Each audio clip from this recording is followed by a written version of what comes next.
episode 175. Thank you all for listening to episode 174. It's still essential to me, damn it. I am Gary here with my co-host. Zazu the Great. There. Cody Bryant. Oh, jeez, Zazu. Just standing there.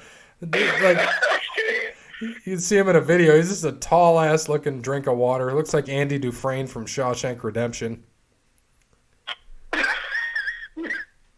Jesus. So, thank you to Wes Anderson for Moments in Time. Check him out on Facebook, Wes Anderson Music. Give him a follow on Twitter at Songs by Wes. And on Friday, so this episode comes out on tomorrow, which will be today for those listeners, April 23rd. So on April 24th, if you get on Spotify, Wes Anderson has a new song out called Mind Quarantine, and he features Ted Bone from Pacifier. So we congratulate Wes and all his success. I'm excited to hear the song. Get on Spotify. Check out Wes Anderson's new song, Mind Quarantine. Looking forward to it again, featuring Ted Bone of Pacifier. Thank you, Wes. All right, so we're going to get into trivia first so that we can get Jeremy out of the way, and this will be nice for all of us so that he will be a happy man. And Bear, were you able to get the points or no? I apologize now. Yeah, I got the points, got them all added up here. And I know it's going to be backwards because we recorded wrestling first. So that's for our listeners that listen to this one, we jumped a few points. So the points you hear on Thursday are actually what are the points going into next week.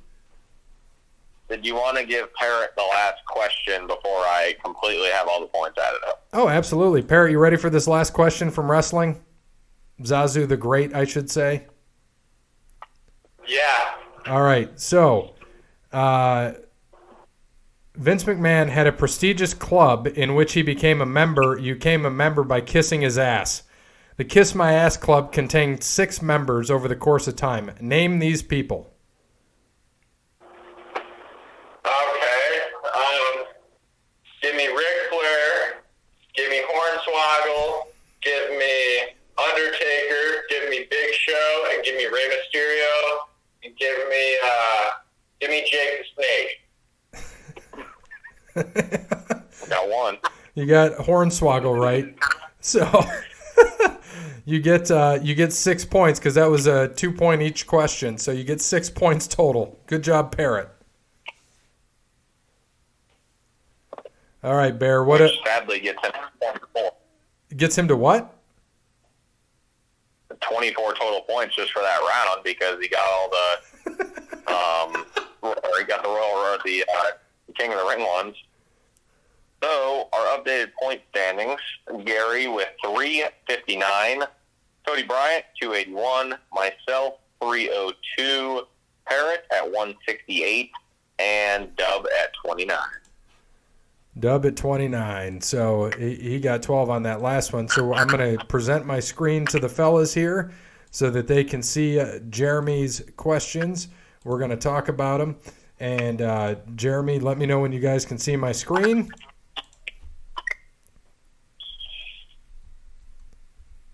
All right, we got it. All right, and we're gonna go here, Parrot. You'll probably have to get closer to your computer so we can actually hear your ass.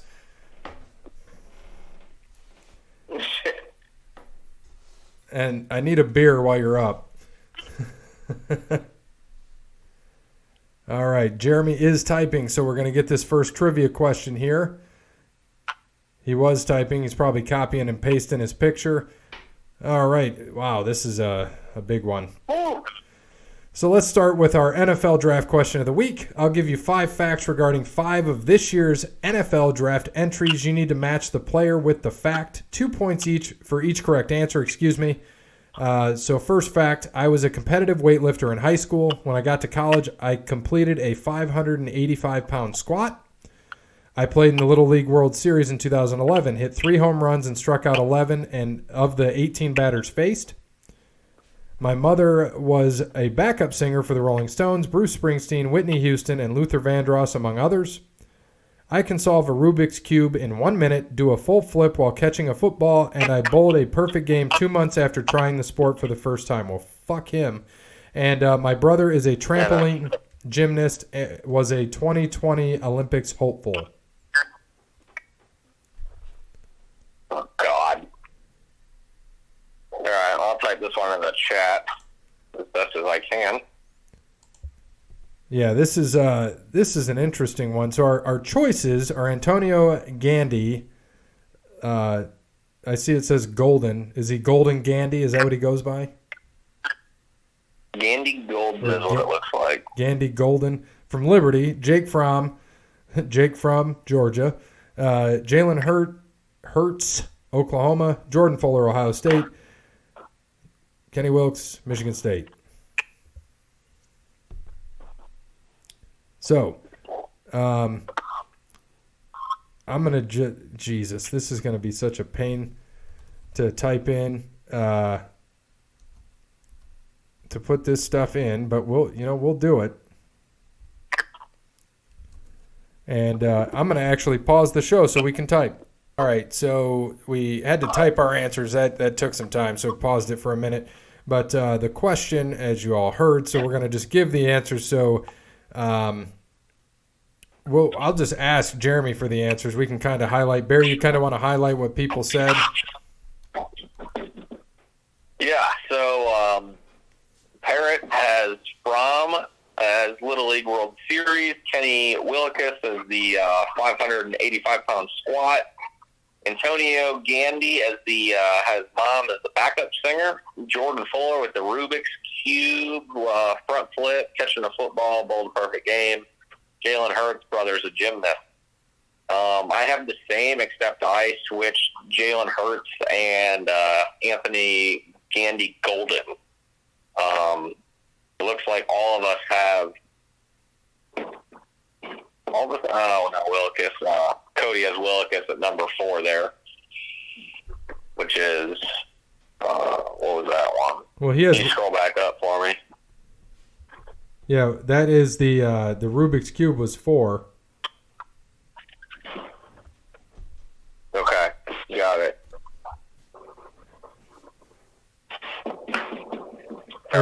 Wait. Answer, so Yep, Rubik's Cube was 4. Brother Gymnast is 5. Yeah, you can see it. So looks like I only know my own. So we all got Fromm. Whoever said Fromm in the Little League World Series. I believe I got Fuller as the backup singer, and that's all I got right after that. Yeah, looks like you got 2. I think we all got Fromm for the Little League World Series. Yep. Yeah, we're all a bunch of bigots. Yeah, the white dude had the Little League World Series, huh? Yeah, I'd say we're all perpetuating the stereotype. I actually, that was the only one I actually knew. Same. They really did that. They talked about that before. So Gary got 2 points. All the rest of us got 1. And that was a guess. So just the thing. So Jalen Hurts was the weightlifter. Jake Fromm, Little League World Series. The Jordan Fuller's mom, backup singer. Pretty cool to know. Gandy Golden is Rubik's Cube in under a minute and do a backflip while catching a football. Makes sense. He's a wide receiver. Should have thought that through. And trampoline gymnast, Kenny Wilkes. So next question is, you will see a list of NBA players. They all played for the same team at different times during their career. Which team did they all eventually play for? Move over. The one that's up there now? Yeah. Okay. Can you see the list? This better not be a trick question. So they all played. They all rolled into the same team at once. Yeah, I feel like some bullshit trick question. I already know it. Michael Redd, Eric Bledsoe, Jared Dudley, Brandon Knight, Seth Curry. Me and Bear both said the Bucks. What do we got from Cody Bryant? Oh, let me see. I'm trying to think, dude. I know Jared Dudley played for the Suns. Bledsoe played for the Suns at one point in time. I have no clue about Seth Curry. Besides him playing for like the Mavericks and the Blazers. That Michael Redd, man. Yeah, and then Michael Redd, all I knew he was in Milwaukee forever. There's only two places that I knew of, and you named both of them, so we'll see which one you pick.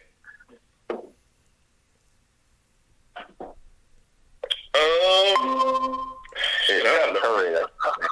I didn't even know Steph Curry was anywhere else besides Portland and Dallas. And Jared Dudley played for damn near every team in the league.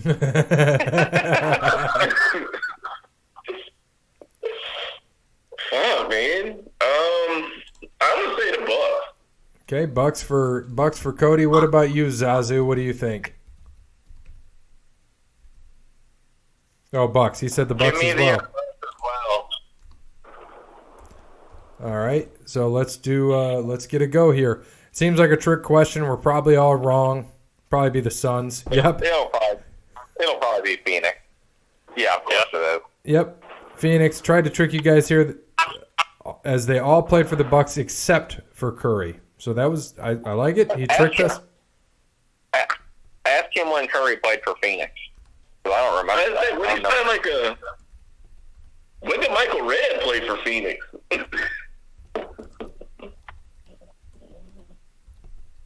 That's also bad. So we'll see what he says. I'll look up Michael Redd. Jeremy's giving us his Jeremy statistics. I appreciate it, Jeremy. No. Red's very last season was with the Suns. He didn't play much. That's been a 10-day contract or something. I like it. He pulled a trick on us, pulled the fast one, and Seth was 14-15. Nice. Huh. Well, damn. We'll get that next question. Here we go. Steph Curry played for the Cavs? Shit, I didn't even know that. And finally, it's time for the return of the dreaded, infamous math question. This one's worth 5 points if anybody can hit it on the dot. If not, closest gets 3. Remember, order of operations do not apply in the equation. Take the number of different teams Derrick Rose played for. Okay. The Derrick Rose played for. Shit. Plus the number of Super Bowl rings Gronk has won. Minus the number of All-Star appearances Mike Trout has had. Multiply the number by Stanley Cups Wayne Gretzky has won. Plus the number of 18 Olympic appearances Team USA did not win the gold medal in basketball. Plus the number of Air Bud movies that have been made, not counting Air Buddies or Christmas specials.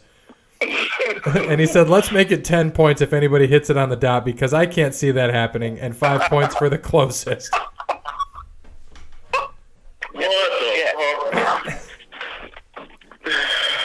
gotta think of how many teams Derrick Rose and damn played for. Parrot already gave his answer. Probably a good guess. Right? That's probably the answer. Hell. Parrot gave his answer of 25. I like it. Order of operations does not apply. So Derrick Rose teams, I like that. Plus the number of Super Bowls. Who all does Derrick Rose play for? Plus the Super Bowls that Gronk has won. All right. And minus the number of All-Star appearances Mike Trout has had. All right. And then multiply that number by the number of Stanley Cups Gretzky has won. Plus the number of Olympic appearances Team USA did not win the gold medal in basketball. And then the number of Air Bud movies that have been made, not counting Air Buddies or Christmas specials.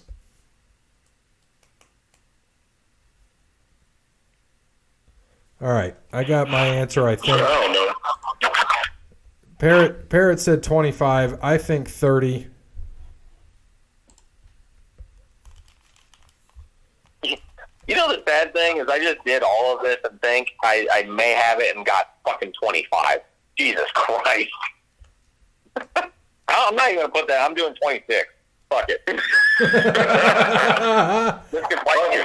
serious. I just did it out. It's 25, so I'm doing 26 just to be different. 25 for Parrot.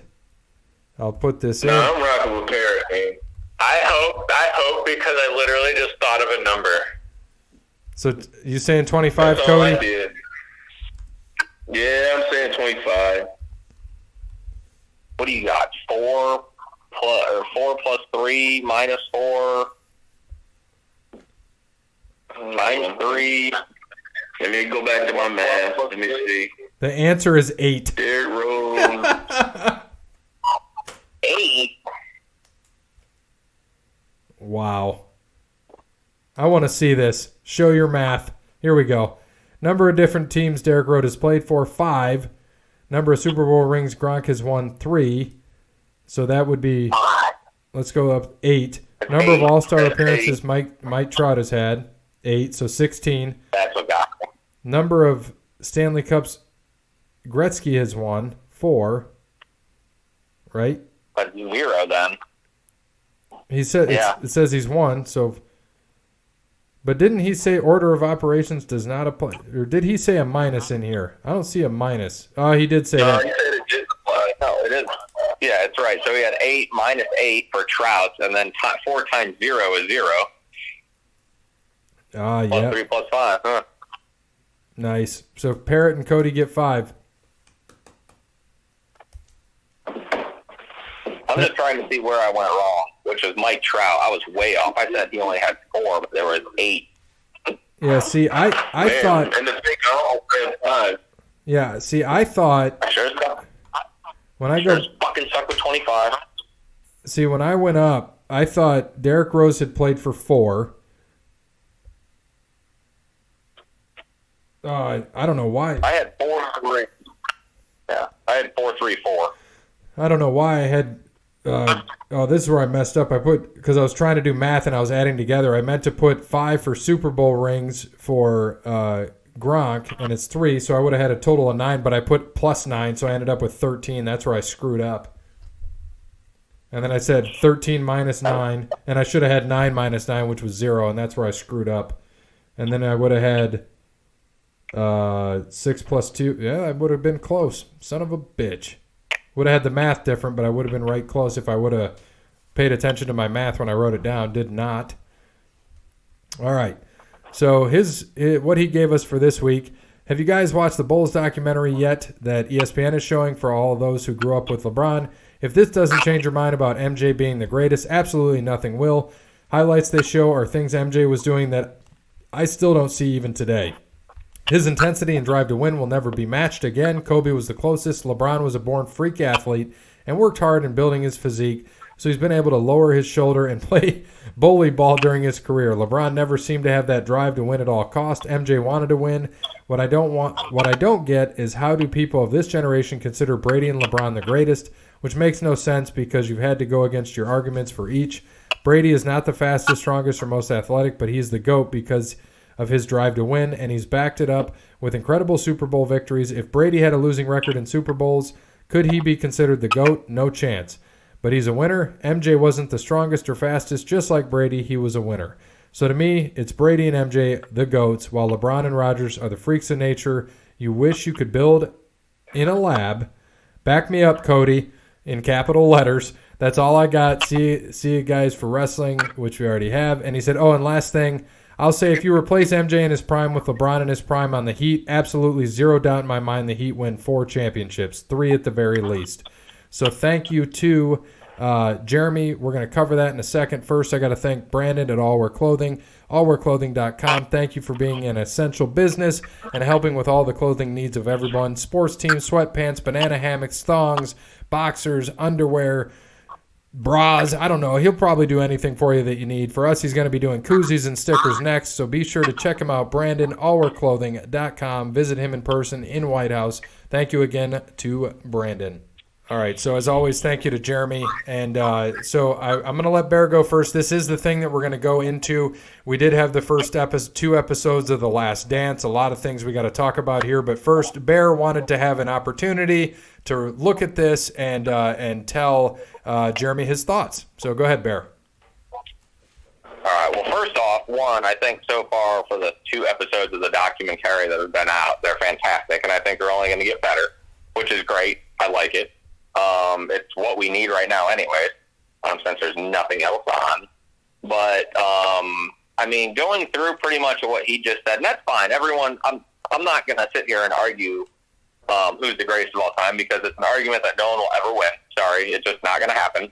No one's right. It's all based on opinion. We're arguing about 2 guys who play 2 different positions.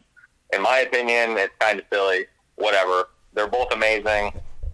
Anyways, back to that. Saying that LeBron doesn't have the intensity and drive to win is ridiculous. Jordan, hardest worker in the gym, hardest worker in the room, 100 out of 100, no doubt about it. But to say LeBron isn't, or even in that category, and Kobe even is over LeBron, is crazy. I mean, absolutely ridiculous. The dude carried so many of those Cavs teams on his back that didn't make the playoffs. When LeBron left, the Cavs went from a 55-win team to a 20-win team because of one guy. One guy. And if you don't think that's enough, that's crazy. I'm pretty sure the Bulls still made the playoffs when Jordan left to go play baseball. Correct me if I'm wrong, but I'm pretty sure that they did. So let's not get wild. Also, in Jordan's own words, if he didn't have Pippen, he wouldn't have won that many rings as well. Just FYI. Anyways, back to this. An argument even stating that, LeBron doesn't have that drive. I just can't believe that Jeremy said that. That's a little disappointing. I mean, it is. I don't know if he's trying to get anyone riled up in general. Again, I'm not going to argue who's better, who's there. And, yeah, that's fine. LeBron is bigger, but that's because they play different positions. He's 6'9", 275. Jordan was, 6'6", 210 maybe? I get it, okay? The skills are there. LeBron can, quote-unquote, play bully ball, but that's how people play. That's the whole point. You got to find what you're good at. Jordan could drive, Jordan could shoot. LeBron can drive, LeBron can shoot. It's the same fucking thing. There's no difference. And then back to Brady and who even brought Aaron Rodgers up in that? Yeah, Joe Montana's better than Aaron Rodgers. Yeah, I was about to say, if you're talking build somebody in a lab, give me a Patrick Mahomes in a lab. What's Aaron Rodgers? That dude don't even have a six. Aaron Rodgers probably don't even have a six-pack. I wouldn't even touch him in a lab. Shit. Right. He'd be a rat in a lab. Yeah, Mahomes. I'd build Mahomes in a lab. You're right, and I get it. You would build LeBron in a lab. Don't get me wrong. If someone said pick a physique, pick any physique, LeBron would be like top 3 physiques that I would probably take. There's no doubt about it. It would be weird for a white dude to have a black body, but I'm just telling you, that'd be one of the ones I take. But like I said, I'm not going to argue who's better and whatnot. Just because the documentary comes up doesn't change anything. They're both amazing talents that we should all be lucky that we can even watch and see, and don't have to sit there and worry about shitty ass NBA. We get to watch some excitement there, so we should be happy with what we're seeing. But anyways, I think the documentary, I think it's great. I think Jordan may need to go see a doctor because them yellow eyes, I think that's some liver problem or something. You might want to get that checked out. All right, so that's just the sky. Yeah. So I know we're not gonna have that MJ and LeBron argument like he said. Cody, what do you think of these claims made by Jeremy here, and your take on the documentary thus far? I think he was just trying to get Bear riled up. It sounded like it worked.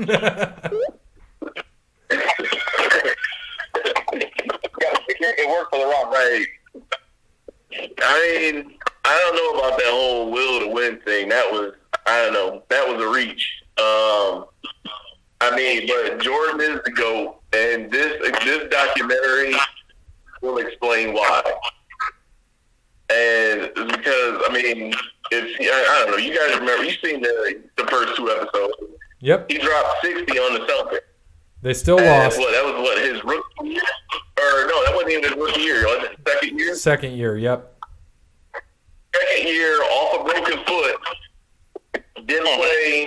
He was only playing 8 minutes, 7 minutes a game, and dropped 60. Dropped 60. What? Twice? 2 games in a row. Dropped 60.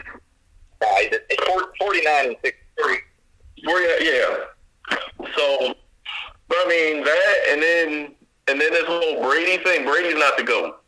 Brady's not the GOAT of anything. If Brady is anything, he's the greatest Patriot of all time. You're going to find out this year. You're going to find out this year with no Bill Belichick what Brady's really made of. Yep. We'll find, and that's the thing. We'll find out this year. But at the same time, Tom Brady lost out playing time to Drew Henson. What the? So, like, yeah, Brady couldn't beat out Drew Henson. Oh, come on, man. MJ didn't even make basketball his sophomore year. Get out of here with that shit. What? They even mentioned that in the show, that he didn't make his team in high school. Didn't make it his sophomore year, right? Yeah. Mentioned it in the show. Everybody knows that, though. That's like Jordan's, like, ethos. That's like his, to a lot of people, like, that's Jordan's, like, that's when Jordan was born.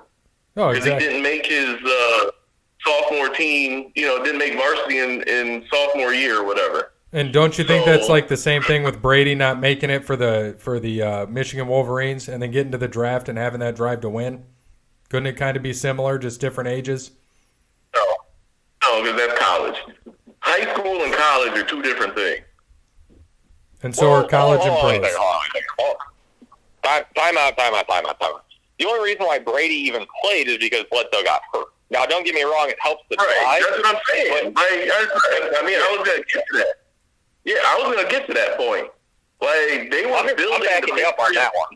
Yeah, like, Brady didn't start against Drew Henson. He lost playing time to Drew. He was behind, on the depth chart, he was behind Drew Henson and, was it Brian Greasy at Michigan? Then he gets drafted in the 5th round. Was it 5th round or 6th round pick? 6th. Pick 199. 6th round pick. And the guys that got drafted before him. So, and then he gets to New England. He was 3rd on the depth chart. And then they traded away Testaverde or somebody behind Drew Bledsoe. Somebody like that. They were building that. I can't remember now, but they were building that team around Drew Bledsoe. And the year they went to that first Super Bowl, Drew Bledsoe actually got him there because Brady got knocked out of that game.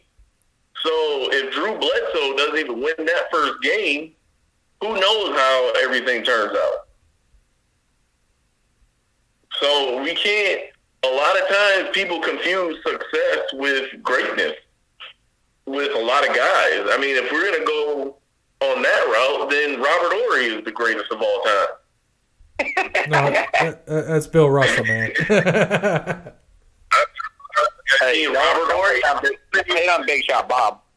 I'm not, but I'm just saying. I mean, if that's what we're going on, if that's the metric we're basing it on championships, then Robert Horry is the 2nd greatest player of all time. I don't think they do though, but I think a pretty good consensus. They do in certain sports. For some reason, they do that in football a lot, and somehow with LeBron, when he got into the league, that's kind of when this whole LeBron's not winning championships thing. That's when that got started, and then it went from LeBron not winning championships to if you don't like LeBron, then you're a LeBron hater. It's everything is kind of switched up. But that whole not wanting LeBron not having the will to win, that's asinine. Yeah. And there's a few quarterbacks I would take in the league just right now, ahead of Brady. So I don't know. We'll see what happens with Gronk, and then he's got Mike Evans on the outside too. Man, and don't then, forget Godwin, I can't remember who's got Chris Godwin. Yeah. So, I mean, we'll see what happens. We got Bruce Arians. But I mean, I don't know, man. With the Jordan documentary though, this will explain why to a whole generation of basketball fans to why people say Jordan is the GOAT. Like, if you don't know why, or if you think like people are just being old haters, like, watch this documentary and then you'll see why. And then this one, when it comes to Jordan, really isn't even one of the better documentaries about him. There were two. I gotta think of which ones they were now, but they were when Jordan was in his prime Jordan. Like, it was I think his Airness or something like that. And there was another one that they did around the time they did Space Jam. But it'll basically show you why Jordan is the GOAT. I mean, hell, the man took off 2 years from playing basketball to go play Double-A baseball. He got out of the car, played Double-A baseball, and hit 220. Like, Tim Tebow thought he could do some shit like that, and he can't even hit his weight right now. So, and they try to say Tim Tebow was one of the greatest college football players of all time, which is a crop. But, like Jordan, man, Jordan is that dude. And granted, who knows what he would have won without Pippen. Because, I mean, Pippen was no slouch. Then he left, and he ended up going to Houston after that. And then he went to Portland, but then those teams made the conference finals while he was there. And both those teams were stacked, too, like you and I talked about. With the Rockets, they had Barkley and Hakeem Olajuwon. They were the only team that won titles between Jordan. Right. And really, that was, at that time, the Houston Rockets, man, they were probably the only team that legit had a shot of beating those Bulls teams. I mean, they beat them. I think they swept them in the regular season. That 93 year, 93, and in 97, I think, when Jordan came back. So, they had the best shot. And I mean, you got to think of the teams that Jordan beat to win his championships. I mean, he beat the Dream Team basically. Like, all those guys that he beat were in their prime. He beat Gary Payton and Shawn Kemp in their prime. John Stockton and Karl Malone in their prime. Clyde Drexler, Terry Porter, those Blazers teams, man, they were coached by, I think, Mike Dunleavy one year and then Rick Adelman the next. Right. So, I mean, I think people kind of have a sliding scale when it comes to LeBron just based on the competition that he beat for his championships. And I think when he beat the Warriors, I think that kind of vindicated him. But that loss to the Mavericks still hangs over his head right now. Like, people still hang on that fucking loss to the Mavericks. And the fact that he couldn't post up J.J. Barea, who's 5'1", 175. So, and I mean, neither one of them really could shoot. I mean, like, people fail to realize, Jordan had the same type of athleticism that LeBron did back then. And a lot of people don't realize that. Like, Jordan was a freak of nature, too. He was just a smaller guy. Like, a lot of people said you couldn't build a team around a guy that small. And they ended up building that team around Jordan, and they got 5 rings out of it. So, or 6. To be able, I mean, if they don't have that success, then who knows? Maybe they don't build a team around a guy like LeBron later on. Right. So, Zazu, I know you watched this because we were playing poker on the PlayStation as we were watching this. So, Mr. Zazu, Hornbill Parrot, what'd you think, man? I mean, for me, like me and you were talking about after we watched it, for me, this is a lot of learning because I was, too young or not, I was a year old when all this was going on. So, for me, it's more educational, actually learning more about Jordan and those Bulls teams and, everyone around him. But I think this is one of the better documentaries I have. There's going to be a lot to learn, in the last 8 episodes. I do think that without Pippen, Jordan doesn't win, some of those championships. I never realized how important he was to that team. And there's just a lot of information that, I'm taking in and realizing, like, wow, I didn't get to see it because, like, you guys did, and, like, LeBron's my version of that, and, that's why I think so highly of LeBron. But as far as the whole documentary, I enjoyed it so far. I'm going to watch it every week. I look forward to it next Sunday and see what happens from there. Yep, and I can agree with you too, because I look at, being a Celtics fan, I look at Paul Pierce. He doesn't win a title without Kevin Garnett. Not happening. If it was him and Ray Allen, I still don't think they win the title. It just doesn't happen. And with Pippen and Jordan, I think Jordan still wins, like probably 4, honestly.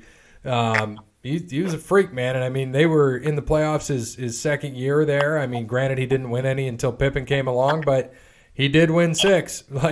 And they were still a good team without Jordan there, but they didn't win without Jordan. It's the same thing as if Pippen wasn't there, but Pippen, is not Jordan, as we all can agree. But Pippen did play a part, as we all agree with that too.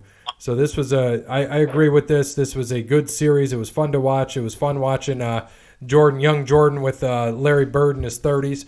It was fun to see, being a Larry Bird fan and a Celtics fan, and just reminiscing about Larry Bird.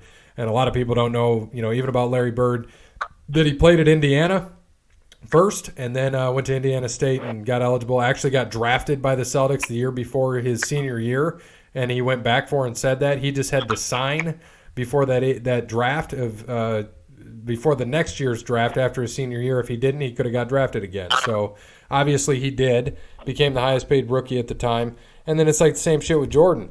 Jordan was doing shit in the 80s that nobody did. Scoring that 63 was huge against a Boston team that was obviously a good team in the 80s. They won 3 championships in the 80s. So you can't deny what he was doing and what he did. And to kind of wrap this up, we'll continue talking about this each week. I mean, it was interesting to learn some stuff about Pippen and that 7-year deal he got for $18 million, which seems like a bad decision, but when you think about it, in the early 90s, making that decision on a long-term deal, not too bad. Made some good money. And then Pippen screwed himself on that deal. Say that again? I said Pippen screwed himself on that deal. Oh, yeah. He did. And but at the same time, out earning Jordan in total salary throughout his career at the end of that last episode.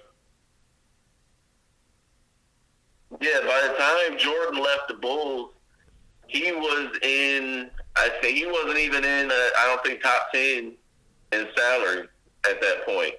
He was making more off of endorsements than he was in actual salary. Mm-hmm. Oh, yeah.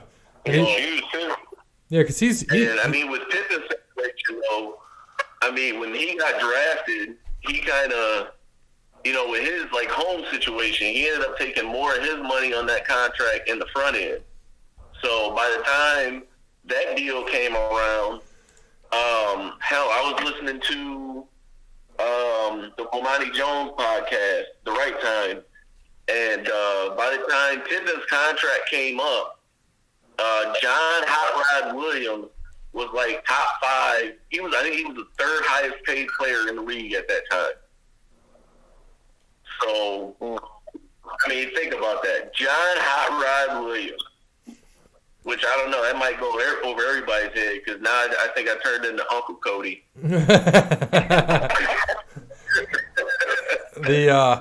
The fun fact, though, you look at it now, I mean, Jordan's worth $2.1 billion now. I mean, the guy, right? It's insane. And as we know, owns the Hornets, all of those magical things. The thing I found funny about the Bulls in that documentary is the owner saying, Phil, I don't care if you go 82-0, you're not coming back. And Phil's like, whatever, and goes and wins 5 more. The GM, yeah. Yeah, and goes and wins 5. Gary Krause. Yep. Gary Krause, yeah. Goes and wins 5 more championships with the Lakers. 11 championships total. Absolutely insane. Yeah, they roasted Jerry Krause on that one. It's too bad that he's. I feel bad because he's dead and he can't defend himself. But everyone can talk shit that he broke him up. But look, he put him together. The motherfucker. Yeah, he did put him together. He might have been a dick, but he put him together.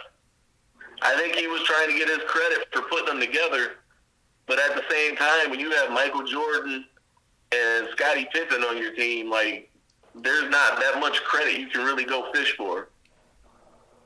Besides saying that, I brought him in. Right, and he's the one that traded for Scottie. I didn't know that Pippen got drafted by the Supersonics and that trade happened. I didn't know. So, but I was going to say, between that and watching Charles Oakley slap the shit out of Pippen when he was a rookie, I think those are two huge takeaways. that was great. Yeah, Scotty, how you let him do you like that, man? No wonder why Future fucking was banging your wife. Jesus, right?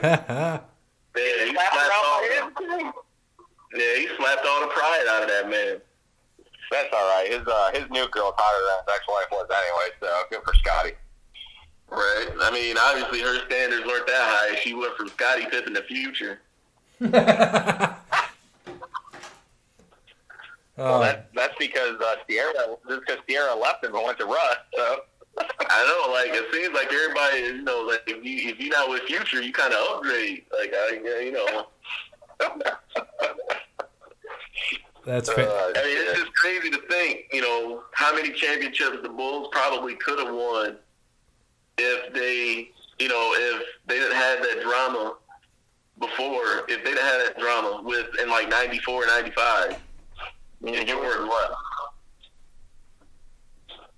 Yeah, I agree. I'm excited for this week because I think this week they're doing, they're going in with the bad boys and all that. So that should be a really good one. You right. And then that's another one too. Yeah, that's another one too. I mean, Isaiah Thomas should have been on the Dream Team. Yep. And they fucking put Christian Laettner on that bad boy. I mean, no offense. I mean, Christian Laettner, he's a good player, but he ain't Isaiah Thomas either. No, I agree. So, and then, everybody got homework from Uncle Cody. Those Jordan documentaries watch is called Come Fly With Me and Michael Jordan's Playground. All right, and then if you got time, NBA Superstars. Like, those kind of further explain why, like, Jordan is the GOAT. But, yeah, and then once they get to Jordan playing baseball, you got to try to find that 30 for 30. Jordan rides the bus. Like, that'll show you, like, I mean, huh? I think I saw that one. That was a good one. That was one of the better ones in the early, like, 30 for 30s. I mean, that was, hell, if they didn't strike that season, Jordan probably would have got called up. Very possible. So we've got, it could have happened. Yeah, I think if he gets called up that season and he's remotely successful, like, there's no conversation about anything. Like, nobody. They would probably compare Mike to Bo Jackson and Deion Sanders. Right. And then besides that, there would be nobody else. Like, you wouldn't be able to compare anybody in basketball to Jordan ever again. Yep. So we'll wrap this basketball up, and there's 2 more episodes this week. Looking forward to those to discuss next week. So one thing, I had a thing here, so I'll start with Zazu on this one. It's still a basketball question. So you have one, and this was a Sports Nation question. One contested jumper to win you $5 million. All players in their prime. There's only 3, or you can pick someone else. Michael Jordan, Kobe, LeBron, or someone else. So you can pick anybody, essentially. One contested jumper to win you $5 million. Anybody in their prime. Go ahead, Zazu. Honestly, give me Jordan. Bear? For one shot. Where's the jumper from? Right, where's it from? Let's say mid-range jumper. Oh, if it's mid-range, give me LeBron on that step back. You just sold your age. Yeah, I think he'll end up just passing the ball from mid-range. I mean, people are going to hate, but give me Ray Allen. $5 million mid-range. He's one of the most clutch shooters. Not for mid-range, though. I don't like it. It's any contested jumper. I made my own rules. All right, there you go. Any contested jumper. Ray Allen. He was one of mine as well. I had Ray Allen up there. I had to throw Larry Legend in there just because Celtics homer. And then Reggie Miller, he wasn't a bad one either. Right. What about you, Cody? I mean, you got the NBA 3 is a mid-range jumper anyway. Right. That's true. Like, I remember when the line was further back. Showing your age there. Yeah, I know it. Uncle Cody came back. Man, back in my day, there was no three-point line. we played basketball with twos only. Hey, back in my day, you played with the big man. Love it. We didn't have that Steph Curry from half court, that bullshit. Steph Curry was the ball boy. We didn't do that. He was a halftime show. Nobody wanted to see that trick shot shit. Fantastic. And James Harden out there so hard he would have never played again. so we'll wrap up basketball because we still got a lot of shit to do, and we're already 47 minutes in. So thank you to Crandall's Quality Lawn Care. Give Sean a call, 419-704-5471. Serves the Toledo and surrounding areas, and not Loyalty Island, since we all seem loyal to LeBron or Jordan or anything in general. So Loyalty Island, which is owned by France. Thank you to Sean again. Give him a call. He can do landscaping, sidewalks, mowing your grass. He'll clean your gutters, leaf pickup, anything right now. Seed, he'll lay the seed, anything like that. Give Sean a call again, 419-704-5471. So for NASCAR, Cody Bryant wasn't here last week, and we discussed the whole situation with Kyle Larson and what he said in iRacing. And we wanted to hear what Cody has to say because obviously we are three white men. Cody, African American, has better perspective because we don't know how it affects us. I mean, it's bad. We know it's bad. We know it's wrong. But we wanted to hear what Cody Bryant had to say about the whole situation as well. All right, I'm going to start off by basically starting this off the way Bubba Wallace should have started it all, by being like the only black dude and basically being the ask a black dude of the, I'm not representing the black delegation, all right? This is just my opinion. And that's probably what Bubba Wallace should have said in the first place. And,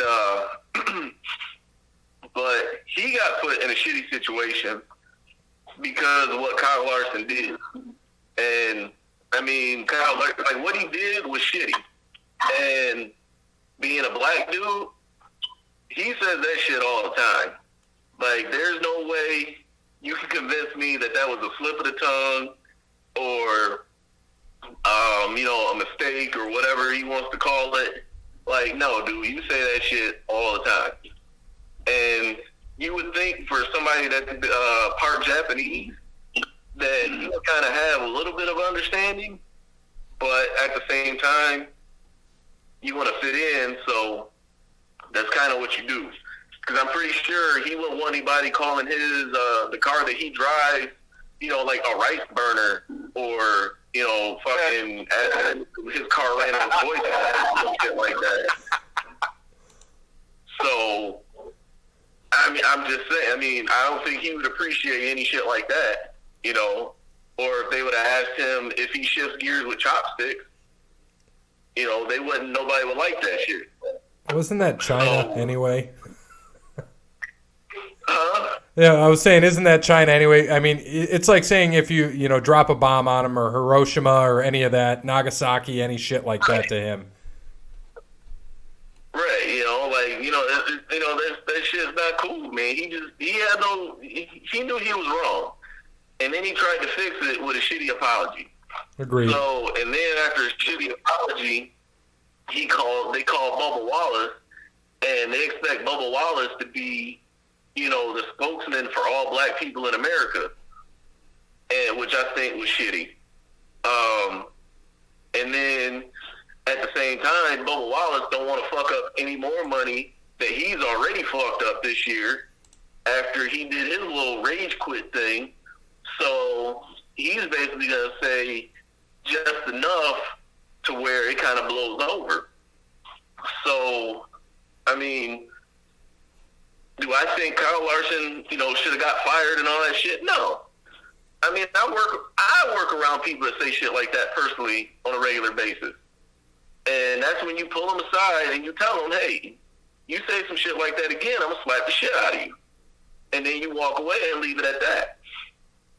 So, I don't know. It just, like, to me, all of it all around was just pretty weak. And the fact that nobody else in NASCAR kind of spoke up about it either was kind of, to me, that was very telling.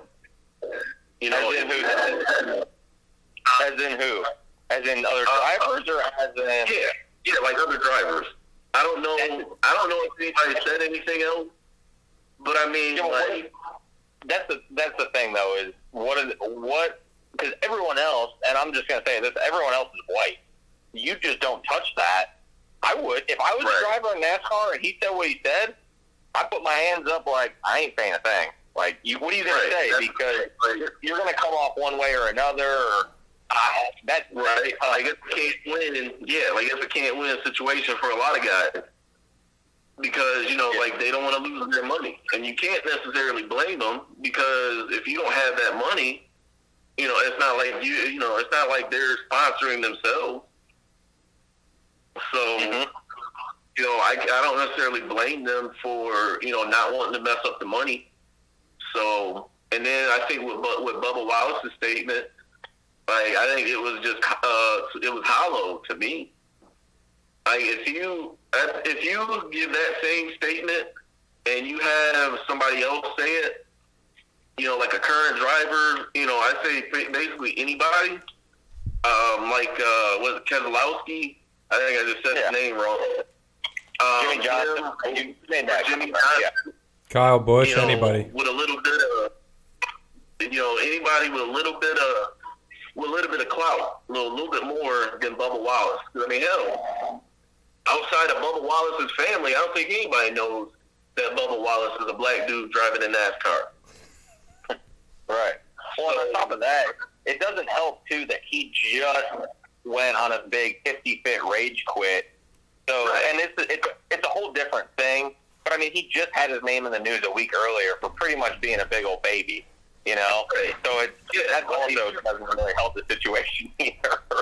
Right, and that's like he was just put in a shitty situation. So he's got to do what he can to save his little bit of money. So, but I mean, honestly, I think if somebody like Jimmy Johnson or Keselowski or I don't know, like Boyer or something like that, any one of those guys with a little bit of clout, and if they say, like, no, what he said was wrong, like, that's really all they had to say. Yep. But, it's kind of like when Aaron Rodgers spoke up for, like, Eric Reed and Kaepernick and Malcolm Jenkins. He spoke up, but hell, by the time Aaron Rodgers spoke up, it was already after he signed his new deal. So he had already got his money. And, when you're Aaron Rodgers, they're not going to take it away from you. So, I mean, if you're going to say something, then you should be on in the beginning. Come on in the beginning. Don't just jump on, for a soundbite just because it sounds cool or might make you look a little bit better and then do nothing else afterwards. And I just, I don't know. With the whole NASCAR thing, I think it was all just for show, really. And I don't know, man. But it's just one of those things that you can tell when somebody's not around too many black dudes or just black people in general or minorities in general that, or it just anybody, not even minorities, just anybody to tell him, like, hey, man, that shit ain't cool. Like, you don't say that. I don't know, man. You would think, and him of all people, I'm sure he probably gets his fair share of everything being part Japanese. So I don't know. It was wild to me. Right. I didn't expect a guy that was, minority as well, has some Japanese in him to make that comment. That was kind of surprising to me that he did. But and Cody, thank you for giving us your thoughts on that and sharing that with us. We wanted to hear it last week, but I'm grateful we could hear it this week. And as we go into a few more things before our draft special, so to speak, I know Cody's excited for this. We got to thank Tim at Verizon. Verizon is a true technology business partner, helps local businesses deploy technologies that can positively impact operations and increase revenue for the company. At Verizon, we do not wait for the future. We build it. Get in touch with a parrot in your area. Verizon.com. All right, so Bear, I wanted to talk about golf. I saw the match champions for charity to benefit COVID-19 relief is going to be happening. Can you tell us who's in that? Yeah, it's going to be Tiger and Peyton Manning versus Phil and Tom Brady, I guess, in a charity 18-hole match play sort of match, team-wise or skins or something like that. I don't know. I don't think they've ironed out all the details. They don't even know where they're playing yet. They just stated it's going to be sometime in May, next month. And I think in Florida. But other than that, that's all there is. And I know that TNT picked it up, so it will not be pay-per-view. It will be on cable TV, which is nice. So that'll be cool. Something else to look forward to. But it sounds like it's going to happen since, Florida reopened everything already just because it's Florida. So, Florida doing Florida thing. That's right. WWE is still essential. And then last thing, so baseball, before we get into the NFL, baseball suspended the Boston Red Sox replay operator for 1 year and Doc's draft picks as punishment for sign stealing scandal. It's only second round. And then Alex Cora is suspended 2020 season only for his role in Astros sign stealing. So, for NFL, we already mentioned earlier, Gronkowski got traded to the Bucks. Him and a 7th-round pick for a 4th-round pick. And then the Saints are scrapping their offensive program, their off-season program, and we assume other teams will follow suit. And to go back to Gronk real quick, one thing I found funny was that WWE said, congratulations to Rob Gronkowski, current 24/7 champion on his return to football. Per the rules of the 24/7 title, Gronk must defend the championship at all times at any location. He could be celebrating a touchdown pass from Tom Brady, ... anytime, anywhere. Oh, God. WWE's getting their fix in. Oh, God.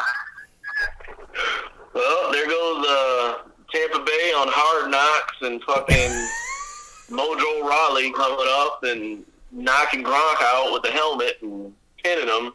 It's got to be during a fucking walkthrough. It's got to be all. You know what? It's got to be our truth. I hope it's Swoggle that does it. Oh God! Knock Gronk down.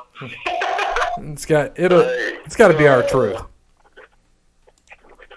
It'll probably be our truth, though. Maybe. At least I hope it is. Well, I'm sure it will be. All right, so let's. They'll probably have fucking like Callisto or some shit dressed up in a fucking mascot uniform. So we'll get into this.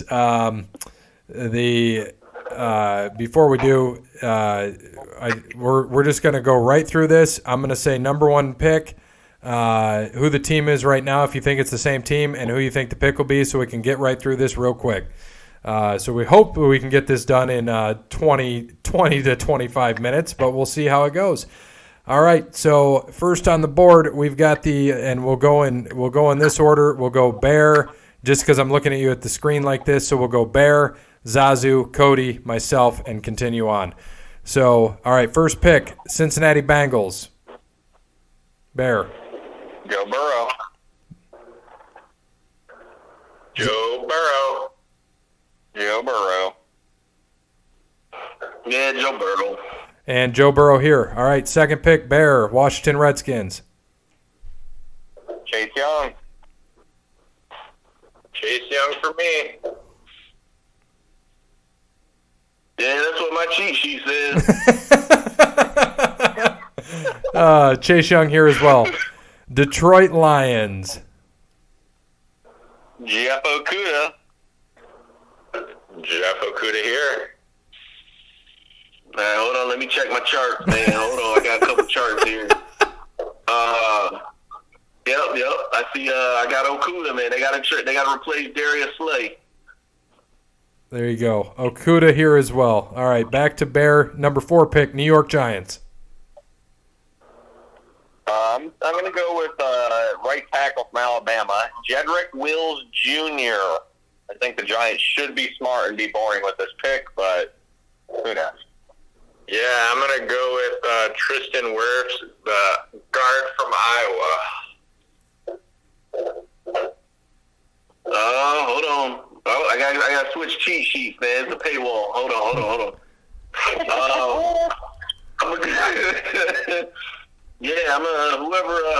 The tackle from Iowa, man. It's probably a big white dude. Is this the white dude that can jump out of the pool or something on like a straight vertical? No, it looks like a black dude. Yeah. Oh, yeah? Okay. Yeah. I don't know, man. Tristan is kind of like, that's like a white Jerome. I don't know. Do you think that truly happens, though? Shit. I'm going the same as you guys. Work from Iowa. All right, number 5, Miami. Tua. I'm going Herbert with the Dolphins. Yeah, I'm going to go Tua, man. I don't know where this Justin Herbert stuff came from all of a sudden. I don't know. I think somebody's trying to hope Tua falls so they can get him, I think. I didn't see anything with Justin Herbert. I think it's coming from the Dolphins just so they can get Tua. We'll see. Yeah, that makes sense. It does make sense. But I am also, I'm going to go with actually paired on this one. Give me Herbert going to the Dolphins. So number 6, Bear, Los Angeles Chargers. I have Herbert going there. I got Mekhi Becton, the offensive lineman from Louisville.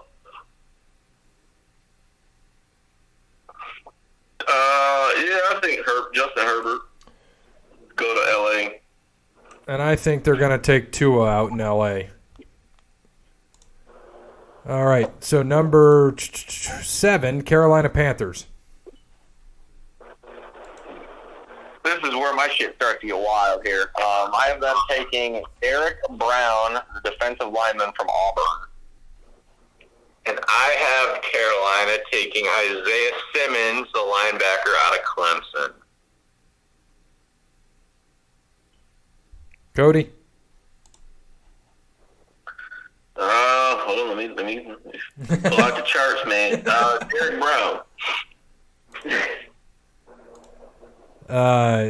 I think Isaiah Simmons as well. All right, 8, Arizona. I have Cody Bryant's good friend Tristan Wirfs going there. As I just had the picture. I got Derek Brown, the D tackle from Auburn, going to Arizona. Leaves you, Cody Bryant. All right. Jedrick Wills.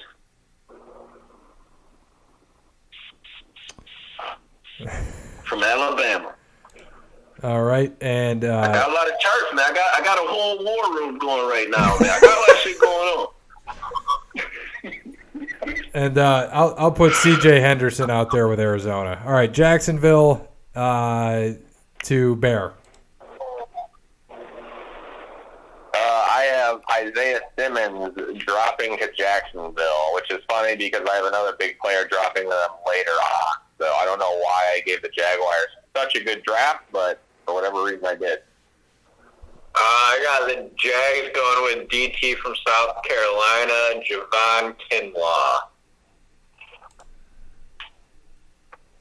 I got Jacksonville picking up Isaiah Simmons, man.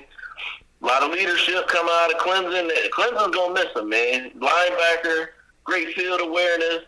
You know, he's like a ball hawk out there, man. There's not a tackle that he's not involved in. You know, he's going to be a big asset to the Jags, man. They pick him up. All right, how much of that was bullshit? About 98% of it. I've got. It did sound good. I've got defensive tackle from Auburn, Derek Brown. All right, 10, Cleveland Browns. Mekhi Becton. Go to the Browns. I think they stay there and they have a boring draft and take an offensive tackle, which they need. I'm going to stick with that. I'm going to go offensive tackle, but I'm going to go Georgia's Andrew Thomas. Cody Bryant. I agree with Bear, man. Mekhi Becton. You know, big offensive tackle. You know, he plugs holes, man. He gives you gaps, helps out in the run game. You know, in the passing game, his blocking, dude, he's a pancake artist, man. You might as well put him on the griddle. Nobody's getting by him. Man, the grid iron. Yeah. And I'm gonna go offensive tackle here as well. Give me Jedrick Wills, Alabama. All right, Bear, New York Jets. I think they stay with on the offensive line category here, and Andrew Thomas out of Georgia. I think they skip on wide receiver and go boring with tackle to protect Darnold. And I am going to stick with Bear on the offensive tackle, but I'm going Jedrick Wills from Alabama. All right, now, like you guys, I'm going to stay on the offensive side of the ball, but I think I'm going to go with a shock, man. I'm going with a shocker, and I'm going to say CD Lamb. You know, give Darnold a little help out there on the outside. Great route runner. You know, you can't. There aren't too many guys in college that can hold him. So, I mean, and how many corners is he going to burn in the NFL when he gets up there? I mean, think about that. Darnold, the Lamb on the deep ball. Hey, it's a winner. Intercepted. Intercepted. Can't wait. I agree with Bear on this one. Tackle, they're going to stick with it. Andrew Thomas, but don't be surprised if the Jets and Cleveland have swap picks, kind of like we agree here, Wills and Thomas, kind of like Parrott and I did here. So, number 12, Las Vegas Raiders, Bear. I have wide receiver from Alabama, Jerry Jeudy, going there. 2 first names, 1 man, 1 woman. See, I'm gonna stick with Alabama here, but I think the Raiders take Tua at 12. Not bad. And Carr's still in Vegas, isn't he? Yes. Yep. Oh, yeah. They're going to try to get him some help, man. So I think they're going to draft Jerry Jeudy, who wears a Star of David, but he's not a Jew. Oh, my God. True story. All right. I think they're going to try to get him some help. Let him run the deep ball, man. Great route. You know, he's got good speed, good hands on the outside. Carr won't throw the ball deep, so he's just going to be running a bunch of slants and outs and shit. So, you know, it's match made in heaven. Dude is going to Perry, are you taking a shit?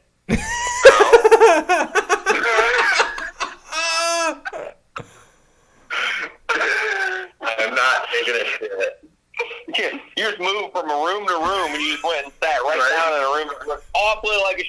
I don't tell you, man.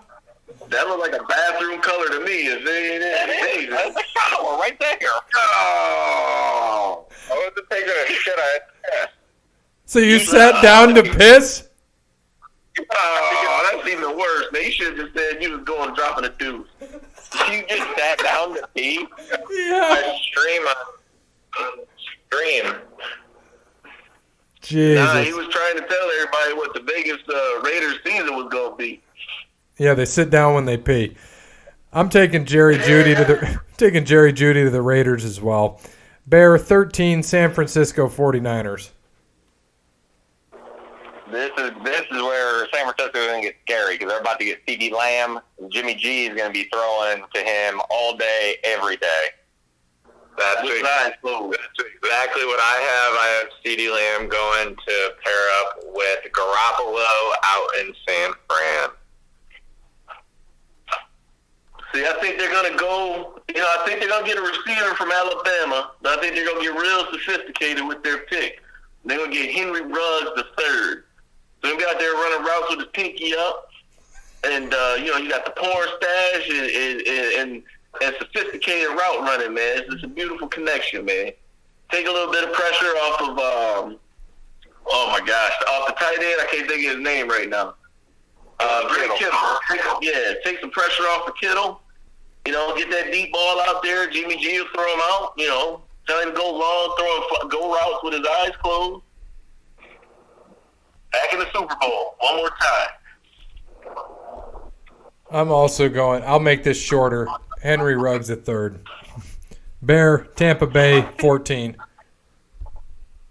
Well, you know what they need? They need someone to protect Brady because they have zero offensive line help. You saw Winston run for his life last year. So I'm going to go with Josh Jones, from Houston. All right, and I'm going to stick with the offensive line, but I'm going to go Ezra Cleveland from Boise State. I'm gonna stay with the offensive line. I think they're gonna pick up, big Andrew Thomas, man, Big T out of Georgia. You gotta get them big Southern boys, man. And I'm chicken and waffles, biscuits and gravy. You gotta get somebody big to protect Brady down there. It ain't like he moving around, so you need somebody to guard the statue. Exactly, and because he needs a big guy to block for him, I'm taking the biggest lineman in the draft. It's 6'7", 355, Mekhi Becton out of Louisville. Number 15, Denver Broncos. Henry Ruggs III. They need wide receiver help there, and they're going to get it. I got the Broncos taking Jerry Jeudy out of Bama. No, I think the Broncos are going to switch it up, man. I think they're going to try to replace, Von Miller. He's getting up there in age. He already half blind with them Coke bottle glasses he wears. So, you're going to have to replace him. So I think they're going to go and pick up Javon Kinlaw from South Carolina, defensive tackle. And I think they get wide receiver help. This is where CeeDee Lamb's going. Oklahoma, wide receiver, 6'2", 189. They need that out there. They need that help. Number 16, before we take a little break after pick 16, let's get it real quick. Atlanta Falcons. Unfortunately, they're gonna pick off the Cowboys, and they're gonna get C.J. Henderson, quarterback out of Florida. Exactly who I had, C.J. Henderson, the DB out of Florida. Yeah, I agree with you guys, man. DB out of Florida, C.J. Henderson. They got to fix that defense up, man. They still at that 28-3 is still hanging around in Atlanta. So, they got to come back from that. And I had Henderson going a lot earlier in the top 10. So here I've got Javon Kinlaw, who Cody had going to Denver. I got him going to Atlanta. So before we go into the second half of the first round, we also have to thank Cassandra at PNC. And you can visit her at the White House branch or give her a call, 419-877-0634. She can help with all your banking needs, whether it be loans, credit cards, personal banking. She is there to help. So thank you to Cassandra. And back to the 17th pick. Let's get this one. How about the Dallas Cowboys? I think with all their people gone, there's a good chance that they may trade back a little bit. But if they do pick here, you got to take the best edge rusher that's out there, which will be, and this one's going to be a tough one, Talavon Chasen from LSU. Dude's a beast off the line, so I would not be mad if they took him. We'll see. And I got the Cowboys going wide receiver with Henry Brooks III from Bama. You're high as a kite. I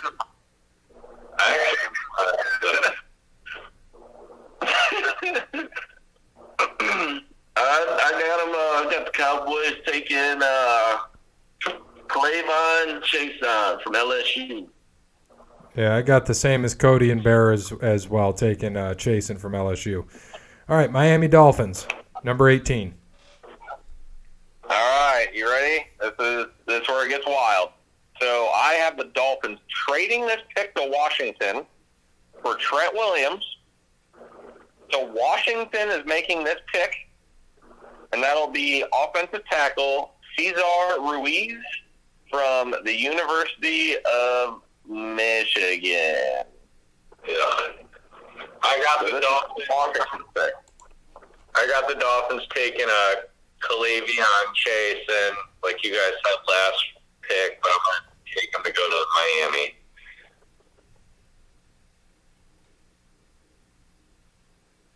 All right. Cody? Check my depth chart. I still had the Dolphins making that pick. And I think they're going to try to help out the defense, man. Shore the defense up, and they're going to pick up Xavier McKinney from Alabama. All right. And I've got Josh Jones, tackle from Houston. Bear, 19th. The Raiders again. They got this pick from Chicago. What do you got? I have the Raiders going with Xavier McKinney, safety from Alabama. And I got the Raiders pairing up Justin Jefferson out of LSU with Tua.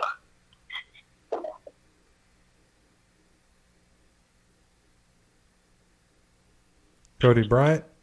I got the Raiders taking A.J. Terrell from Clemson.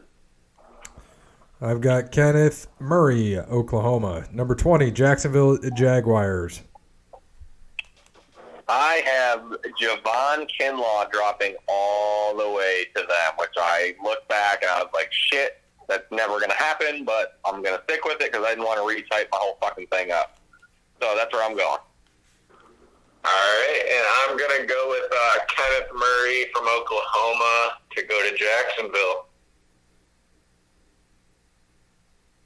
They got Trayvon Diggs from Alabama. I agree with you, Cody Bryant. Number 21, Philadelphia Eagles. Wide receiver Justin Jefferson from LSU because they need it bad.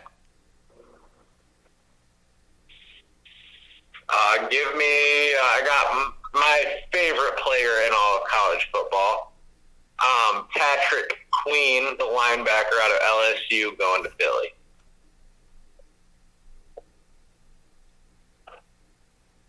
Let's see, we got the Eagles, right? Yep. Justin Jefferson. I agree with Bear and Cody here. They need a receiver bad. Justin Jefferson, LSU. Number 22, Minnesota Vikings. Yeah, after losing some defense, the Vikings need it, so I'm going with quarterback A.J. Terrell from Clemson. And I'm sticking on the defensive side of the ball as well, but I'm going to go Jalen Johnson, cornerback from Utah.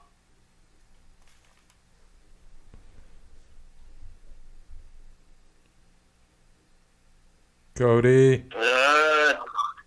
Jeff Gladney, quarterback from TCU. And they lost a receiver in Diggs, so I think they go receiver here and get Mims from Baylor. Number 23, New England Patriots. I think that they go to the defensive side of the ball here. Belichick loves picking random-ass people. I'm going to go with Yetur Gross-Matos from Penn State, edge rusher. All right. I'm going to disagree a little bit there. I'm going to say he goes offense, and they pick Jordan Love, QB from Utah State. He'll be there in the second round. I got the Patriots picking up A.J. Espinosa from Iowa. And I actually have the same as Parrott. I think they're going to take Jordan Love as well. Number 24. Don't see it. Belichick loves Stidham too much. This is true. 24, I'm going to go with Parrott's younger brother from another mother, Patrick Queen. He's going to stay at home, play for the Saints from LSU. Now, that would be cool. I got the Saints picking up Brandon Ayuk from the wide receiver out of Arizona State. Wide receiver? Yeah. What they need a wide receiver for? Hey, give Breeze more weapons, man. It ain't like he can throw it deep. He'll throw it 12 or 8 yards at a time. Let the horse. That's wide receiver in the fucking ground. Damn. Got Michael Penn in that. Yeah, they need. Just let the damn Hornbill make his picks. We got Cody. Patrick Queen. Give me Xavier McKinney, safety, Alabama. All right, number 25, Minnesota Vikings. Now this, Gary, is where I agree with you on replacing Stephon Diggs with T. Higgins out of Clemson, wide receiver. I got Minnesota going D-end, Yetur Gross-Matos out of Penn State. Yeah, T. Higgins out of Clemson. And I think they're going to go with Antoine Winfield Jr., safety, Minnesota. 26, Miami Dolphins again. For the third pick in the first round, even though I had them trading out of their second one, I think they do pick here, and they go with the first running back off the board, DeAndre Swift out of Georgia. I got Miami taking Cesar Ruiz, the center from Michigan.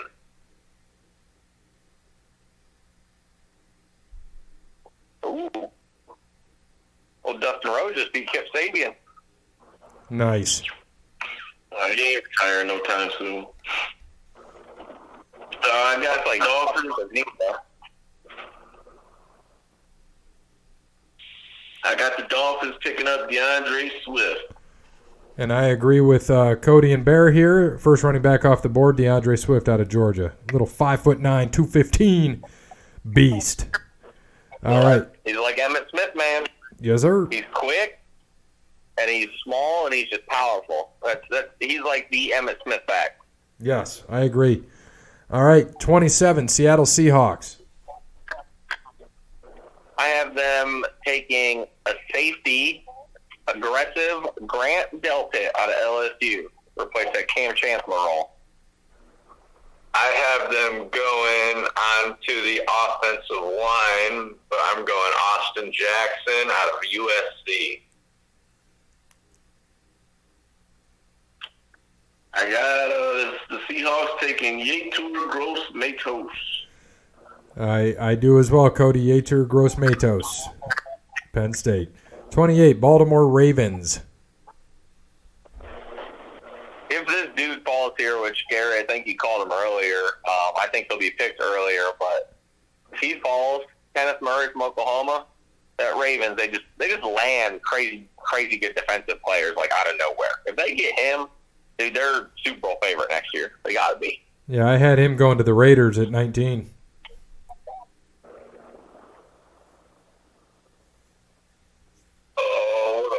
I got a Grant Delpit, the defensive back out of LSU, going to Baltimore. Kenneth Murray, Oklahoma. And I've got Patrick Queen, inside linebacker, LSU. All right, Tennessee Titans. I have them taking Ross Blacklock, defensive lineman out of TCU. And I got them going Josh Jones, tackle from Houston.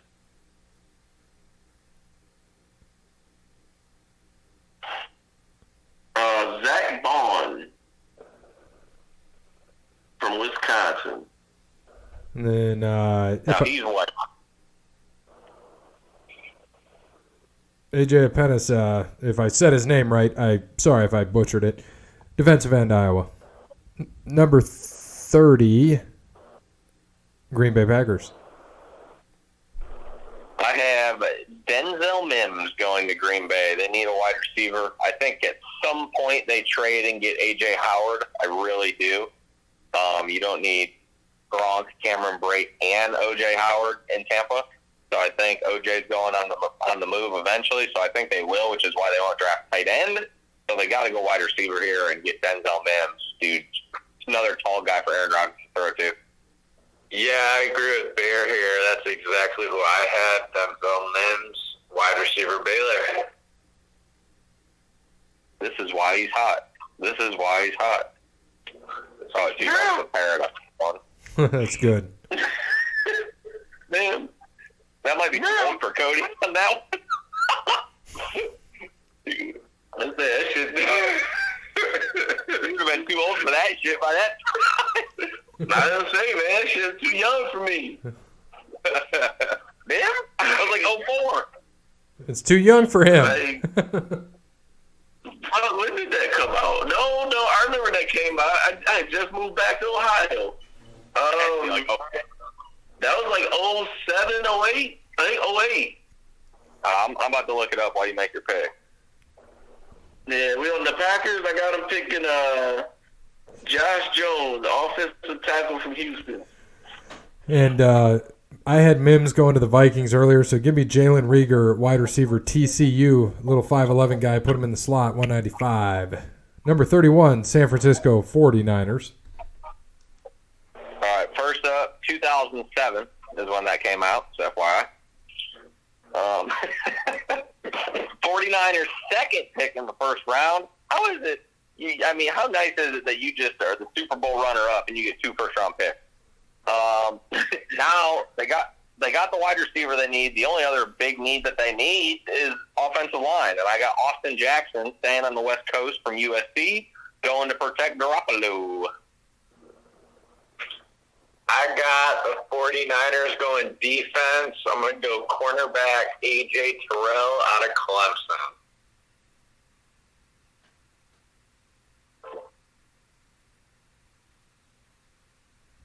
I got the 49ers taking Ross Blacklock from TCU, defensive tackle.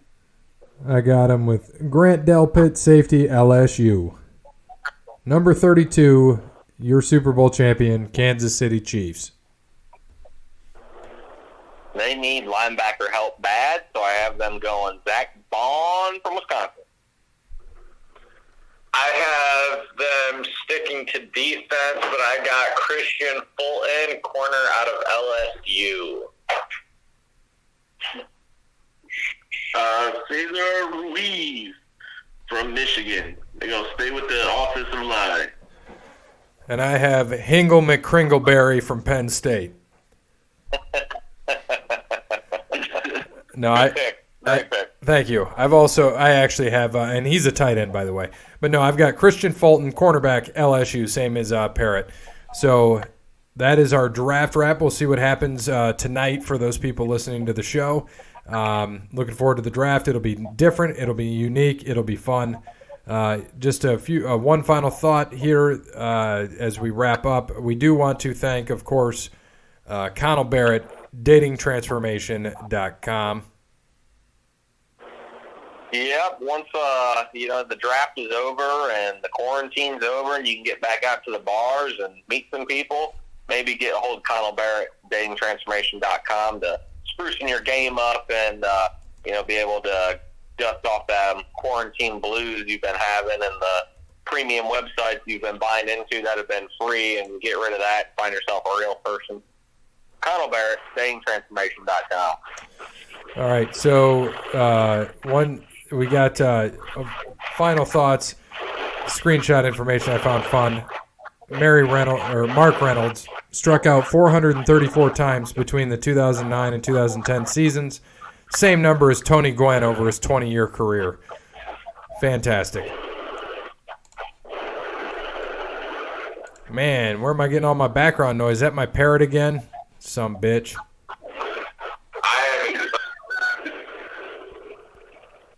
It might be mine. I don't know. You might need to pick it up the furnace. That's all right. I turned my furnace off. All right. It's only 25 degrees outside. Shit. You don't need it. Here, man. You don't need it. When the missus says she's cold. That's up to 7.5 then? How about this? No, that would be if I turned it back on.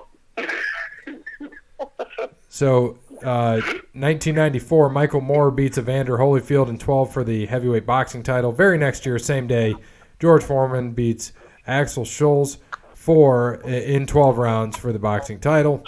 2003, Patrick Waugh on this day plays his final career game. Very interesting. Let's see if we got any birthday. Patrick Roy. Yeah, Patrick Roy. Thanks. Yeah, we'll go with Patrick Roy. We'll go with Patrick Roy. Thanks, Bear.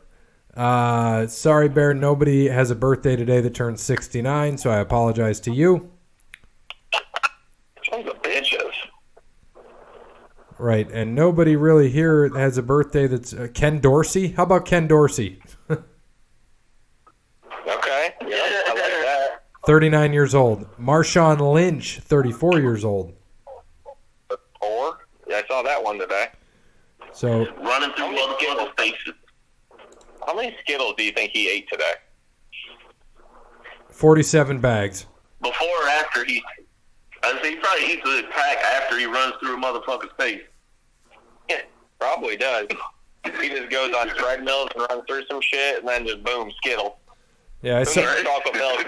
Who needs chocolate milk as a post-workout? Give him man some Skittles.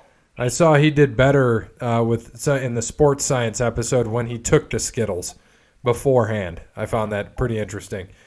But thanks to Wes Anderson for Moments in Time. Check him out on Facebook, Wes Anderson Music. Give him a follow on Twitter at Songs by Wes. Don't forget Mind Quarantine comes out tomorrow on Spotify, featuring Ted Bone of Pacifier. Congratulations, Wes, on the new single. Should be interesting. Looking forward to hearing it tomorrow on Friday, April 24th. Thank you to Crandall's Quality Landscaping, All Wear Clothing, Tim at Verizon, Cassandra at PNC, Connell Bear at datingtransformation.com. Sorry to Sparty Steve that we couldn't get you on the show again, but thanks for all you do. And as always, good morning, good afternoon, good evening, and good night. Okay. I can't believe Parrot pees sitting down. That's embarrassing. Dude, I didn't want to fucking make a goddamn big noise on the fucking podcast. Fuck off. Oh, I was about one to do single, but I'm lost now.